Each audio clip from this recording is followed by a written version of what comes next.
Remember those purely social internet forums?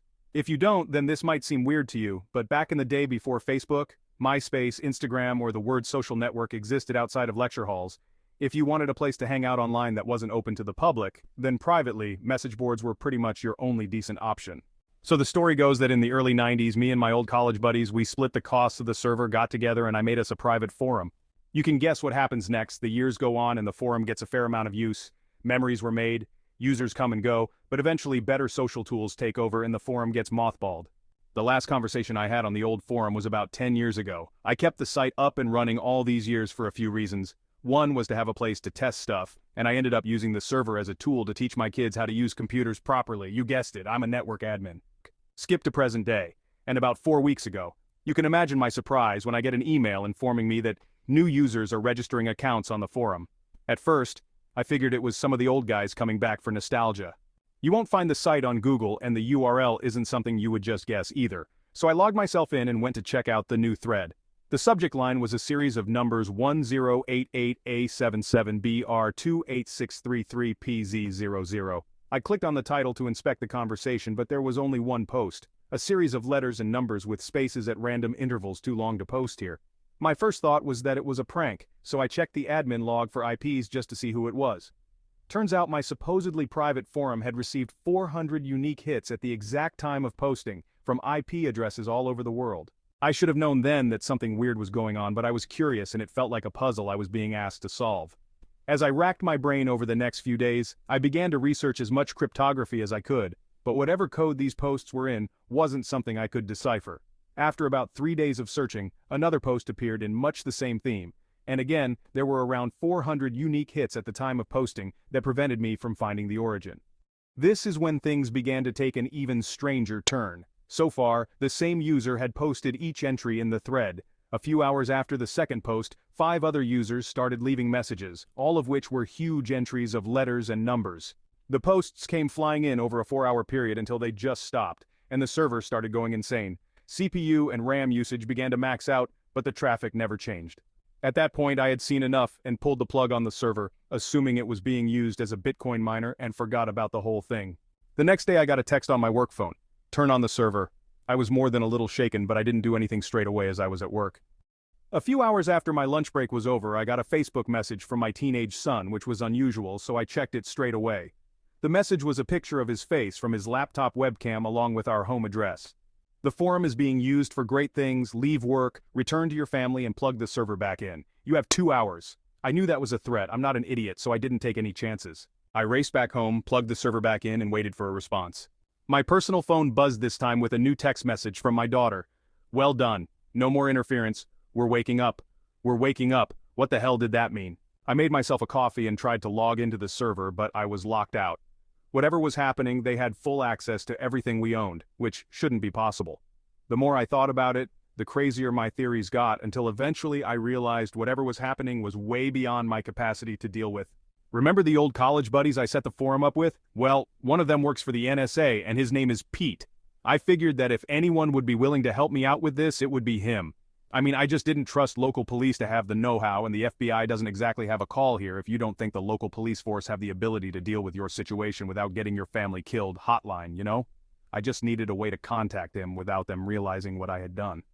I knew I was traceable via my phone GPS, so they would know wherever I went with them. I also know my car could be tracked the same way, so I couldn't go anywhere with them. But I also couldn't just leave them at the house or they might get suspicious. I had no idea to what extent they had access to CCTV around the area, or the other webcams in the house or at work either, so I had to make everything seem normal, but not too normal. I drove back to work with the phones, my work laptop, and a hoodie. When I arrived at the office, I sat at my desk, returned my devices to their usual places, and got back to work. When I was satisfied a believable amount of time had passed, I began Operation Call for Help. Step 1. I walked at a smooth and completely normal pace down the hallway and to the left, where I entered the conveniently camera-free server room. Step 2. After entering the server room, I got changed into the hoodie I brought with me and limped out of the office. Hopefully, with my head covered and my gait changed, they wouldn't recognize me through the outdated low-res Chinese cameras. Step 3. As soon as I got out of the office, I limped to the nearest bus station and took a ride to the nearest mall, where my Oscar-winning Doctor House performance would take me to the nearest mobile store. With the piece of paper on which I'd written my friend's phone number, I quickly hobbled over to the men's bathroom, picked a stall, and made the call. The phone rang, then it rang again, and then I hit a voicemail. No worries, hang up and try again, no answer. Shit, fuck, shit. It took 12 tries in the mall toilets before I got anywhere, but when I finally got through to him, he understandably wasn't very happy. "Who the fuck is this, and why have you called me 12 times?" I blurted out as much as I could in 30 seconds. I even got as far as the weird codes still being posted on the forum, then the son of a bitch hung up on me. I just sat there for a few seconds, stunned. I didn't know what else to do, so I dialed in 911, but before I could put the call through, the burner phone rang. Unknown number. It was Pete. He spoke very quietly down the line and told me he couldn't talk on his personal number, but that I did the right thing by calling him. I quickly picked up the story from where I had left off, leaving out no details. I feel sorry for the guy who sat in the other bathroom stall. He must have thought I was a maniac. After I finished, I felt the tone of the conversation change, and then it was my turn to listen, as he blurted out a ton of technical questions about the nature of the traffic and forum posts. I told him he could see the posts for himself if he got onto the website, but he quite wisely told me that would be a bad idea. Any unexpected traffic that they spotted would be a dead giveaway I'd told someone what was happening. I asked how they found our old forum and infiltrated my life like this. He tried to bypass the question, but I kept pressing him. My kids were in danger. I had a right to know who these people were. He refused to answer and told me to head home. I refused to cooperate until I knew who was threatening my family.